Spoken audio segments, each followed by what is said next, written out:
ओम श्री गणेशाय नमः।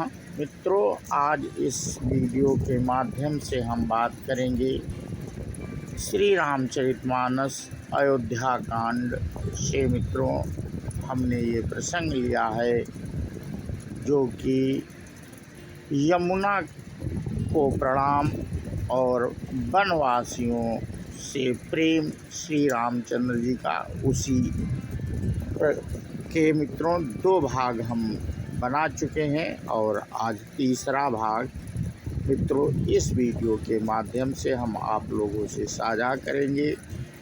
अभी तक जो कथा थी हमारी, वो वनवासी जो हैं तो वो इतने सुंदर और देख करके तो वो अपने मन में कष्ट महसूस कर रहे हैं और श्री रामचंद्र जी वहाँ से जाने की बात कर रहे हैं। उससे वो वनवासी बहुत दुखी हुए।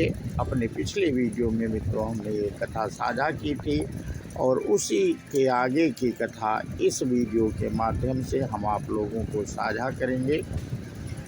जवये मुनि पटधर जटिल सुंदर सुठि सुकुमार, विविध भांति भूषण बसन बाद किए करतार। जो ये सुंदर और अत्यंत सुकुमार होकर मुनियों के वलकल वस्त्र पहनते हैं और जटा धारण करते हैं, तो फिर करतार यानी विधाता ने भी भांति भांति के गहने और कपड़े वृथा ही बनाए। ये मित्रों वनवासी जो लोग मिले हैं श्री रामचंद्र जी से, वो लोग कह रहे हैं, आपस में बातें कर रहे हैं। जवै कंद मूल फल खाही, बाद सुखाद असन जग माही। एक कहीं ए सहज सुहाए, आप प्रकट भय विधि न बनाए। जो ये कंदमूल फल खाते हैं तो जगत में अमृत आदि भोजन व्यर्थ ही हैं। कोई एक कहते हैं ये स्वभाव से ही सुंदर और इनका सौंदर्य माधुर्य नित्य और स्वाभाविक है। ये अपने आप प्रकट हुए हैं, ब्रह्मा के बनाए नहीं हैं। ये वनवासी लोग अपने मन में मित्रों विचार कर रहे हैं। जहाँ लगे वेद कही विधि करनी, श्रवण नयन मन गोचर बरनी। देखहु खोज भुवन 10 चारी, कहाँ अस पुरुष कहाँ अस नारी। हमारे कानों, नेत्रों और मन के द्वारा अनुभव में आने वाली विधाता की करनी को जहाँ तक वेदों ने वर्णन करके कहा है, वहाँ तक 14 लोकों में ढूंढ देखो ऐसे पुरुष और ऐसी स्त्रियाँ कहाँ हैं। कहीं भी नहीं है। इसी से सिद्ध है कि ये विधाता के 14 लोकों से अलग है और अपनी महिमा से ही आप निर्मित हुए। इन्हीं देखी विधि मनु अनुरागा, पटतर जोग बनावई लागा। कीन बहुत श्रम एक न आए, तेहि रिसाबन आनि दुराए। इन्हें देखकर विधाता मन का मन अनुरक्त मुग्ध हो गया। तब वह भी इन्हीं की उपमा योगी दूसरे स्त्री पुरुष बनाने लगा। उसने बहुत परिश्रम किया परंतु कोई उसकी अटकल में ही नहीं आए, पूरे नहीं उतरे। इसी ईर्षा के मारे उसने इनको जंगल में लाकर छिपा दिया है। एक कहीं हम बहुत न जानही, आप ही परम धन्य करी मानही। ते पुनि पुण्य पुण्य हम लेखी, जे देखई देखी हैं जिन देखे। कोई एक कहते हैं हम बहुत ही नहीं जानते हाँ, अपने को परम धन्य अवश्य मानते हैं जो इनके दर्शन कर रहे हैं, और हमारी समझ में वे भी बड़े पुण्यवान हैं जिन्होंने इनको देखा है, जो देख रहे हैं और जो देखेंगे। एहि विधि कही कही बचन प्रिय, लेहि नयन भरि नीर। किमि चली हई मार्ग यकम, सुठि सुकुमार शरीर। इस प्रकार प्रिय वचन कहकर सब नेत्रों में प्रेम श्रुओं का जल भर लेते हैं और कहते हैं कि ये अत्यंत सुकुमार शरीर वाले दुर्गम कठिन मार्ग में कैसे चलेंगे। नारी स्नेह विकल बस होही, चकई सांझ समय जन सोही। मृदु पद कमल कठिन मगुमा जानी, गाहबरी हृदय कहीं बरबानी। स्त्रियां स्नेहवश विकल हो जाती हैं, मानो संध्या के समय चकवी भावी वियोग की पीड़ा से सोह रही हो, दुखी हो रही हो। इनके चरण कमलों को कोमल तथा मार्ग को कठोर जानकर ये व्यवथित हृदय के उत्तम वाणी कहती हैं। पर सत मृदुल चरण अरुणारे, सकुचति मही जिमि हृदय हमारे। जव जगदीश इनहि बनु दीन्हा, कसुन सुमन मय मारगु कीन्हा। इनके कोमल और लाल लाल चरणों तलवों को छूते ही पृथ्वी वैसे ही सकुचा जाती है जैसे हमारे हृदय सकुचा रहे हैं। जगदीश्वर ने यदि ने वनवास ही दिया तो सारे रास्तों को पुष्पमय क्यों नहीं बना दिया। ये मित्रों, वन की स्त्रियां श्री रामचंद्र जी और लक्ष्मण जी सीता जी के लिए कह रही हैं। जब मांगा पाई विधि पाही, ए रखी हैं सखी अखिन माही। जो नर नारी नय अवसर आए, तिन सिय राम न देखन पाए। यदि ब्रह्मा से मांगे मिले तो हे सखी, हम तो उनसे मांग कर इन्हें अपनी आँखों में ही रखें। जो स्त्री पुरुष इस अवसर पर नहीं आए, वे श्री सीताराम जी को नहीं देख सके। सुनि स्वरूप बूझहि अकुलाई, अब लगी गए कहाँ लगी भाई। समरथ धाई बिलो कहीं जाई, प्रमुदित फिरई जन्म फल पाई। उनके सौंदर्य को सुनकर वे व्याकुल होकर पूछते हैं कि भाई अब तक वे कहाँ तक गए होंगे। और जो समर्थ हैं वे दौड़ते हुए जाकर उनके दर्शन कर लेते हैं, और जो जन्म का परम फल पाकर विशेष आनंदित होकर लौटते हैं। अबला बालक वृद्ध जन करमी जहि पछिताहि, मोहि प्रेम बस लो गई मी राम जहाँ जहाँ जाई।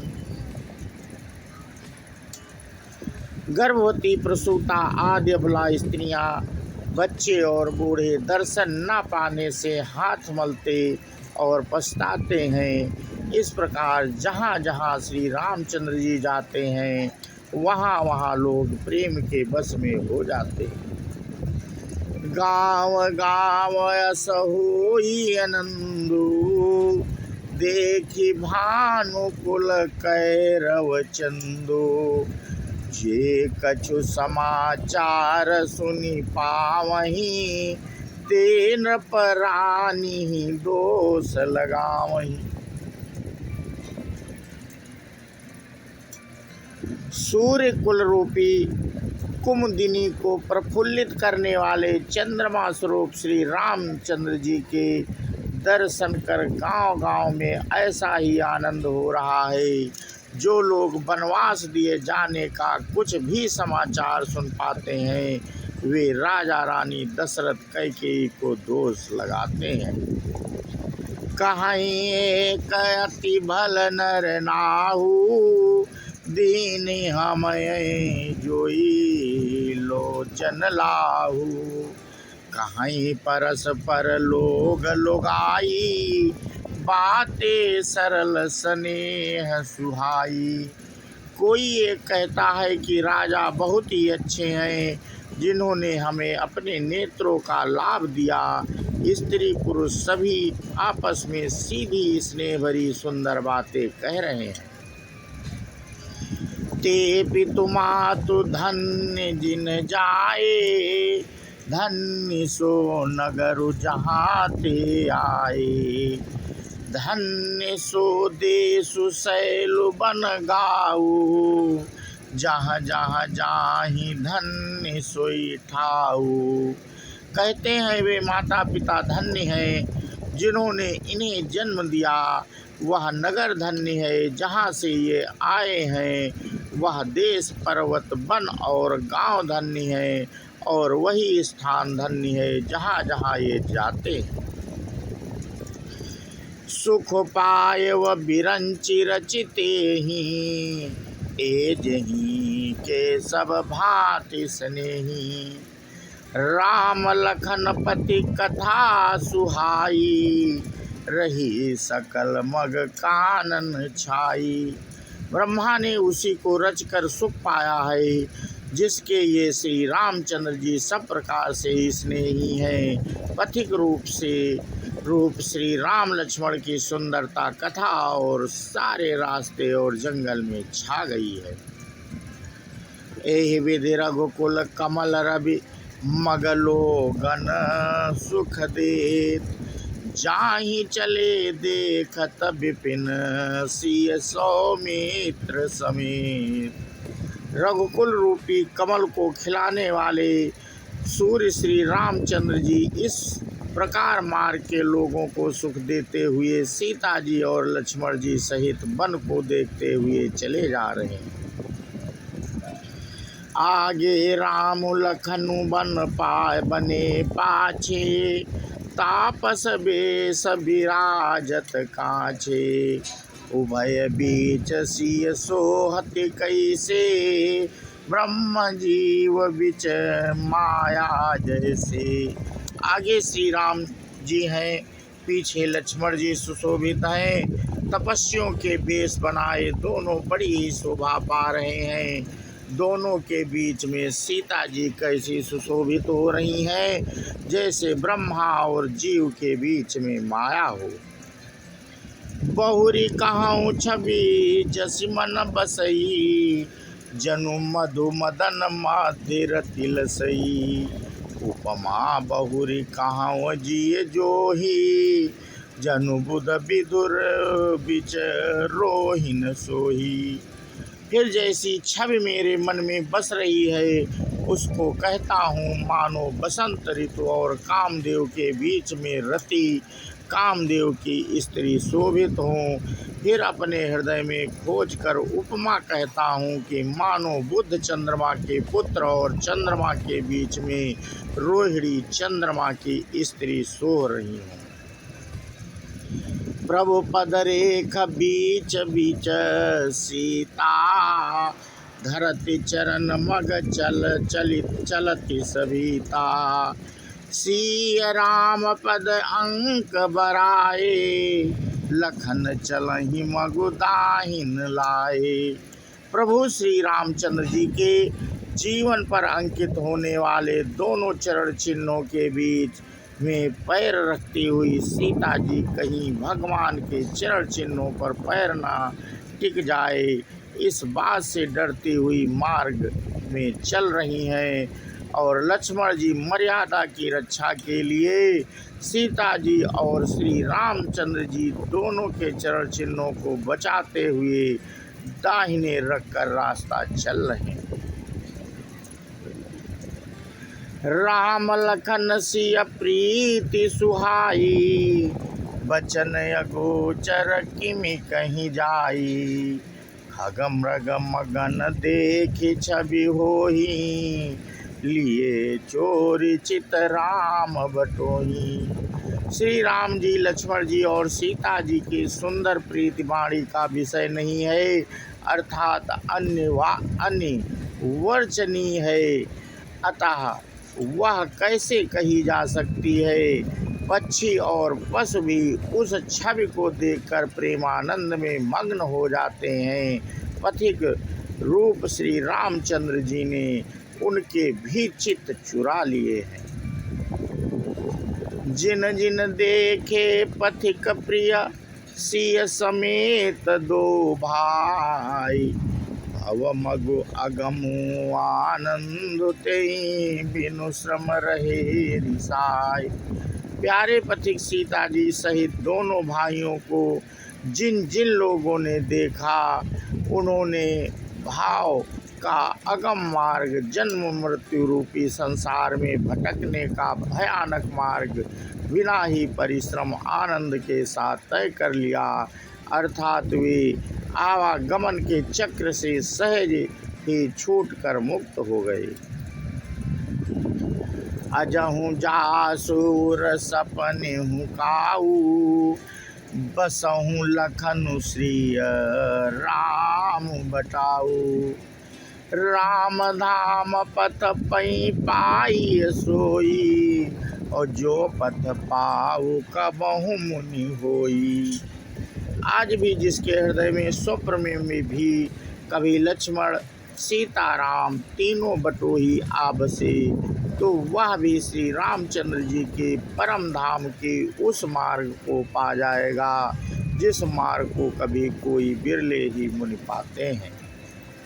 तब रघुवीर श्रमित सिय जानी, देखि निकट बटु शीतल पानी। तब बसि कंद मूल फल खाई, प्रात नहाई चले रघुराई। तब श्री रामचंद्र जी सीता जी को थकी हुई जानकर और समीप ही एक बड़ का वृक्ष और ठंडा पानी देखकर उस दिन वहीं ठहर गए। कंदमूल फल खाकर रात भर वहाँ रहकर प्रातःकाल स्नान करके श्री रघुनाथ जी आगे चले। तो मित्रों, आज इस वीडियो के माध्यम से हम बात कर रहे थे यमुना को प्रणाम, वनवासियों का प्रेम। तो इस पे मित्रों हम आप लोगों से चर्चा कर रहे थे। इसी के साथ हम आज का अपना प्रसंग यहीं पे समाप्त करते हैं। बोलो श्यावर रामचंद्र की जय, हनुमान की जय। जय हिंद, जय भारत, वंदे मातरम।